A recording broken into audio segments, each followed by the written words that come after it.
Endelea hapa kambini kama kuomba na kufanya hivyo, wakiwa na nia njema kabisa kukaa na kupambana kwa ajili ya kumtafuta ndugu yetu. Lakini kwa bahati mbaya sana ndugu zetu waliendelea kutuwinda au kuwinda watu wetu hata walipokuwa kambini.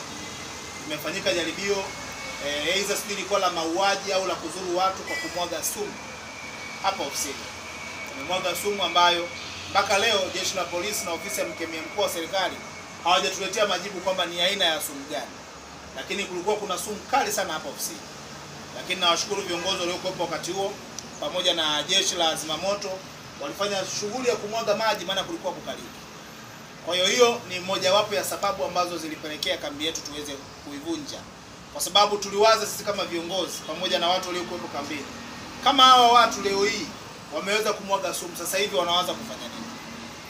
Tulikuwa na makamanda ambao wanajiamini sana hapa, lakini kazi ya viongozi ni kulinda watu nao waongoza. Kwa hiyo tulitoa ushauri kwamba tuna mbinu nyingi za kupambana.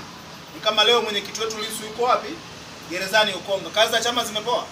Si mnaona Heche anafanya mikutano kanda ya Ziwa, yuko na Mnyika, yuko na Kinalema. Na sisi Mbeya tumesema tunaanza kufanya soon. Kwa sababu kazi za chama haziwezi sisi tunajua wataendelea kuchukuliwa wengi. Tutaendelea kupotea, lakini anapopotea mtu wetu tumesema mkoa wa Mbeya tutaonesha mfano.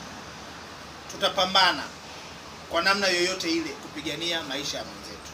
Ambapo panakuwa pametushinda kwa sababu tunafahamu mkono wa hao ambao wanachukua watoto ni mkubwa.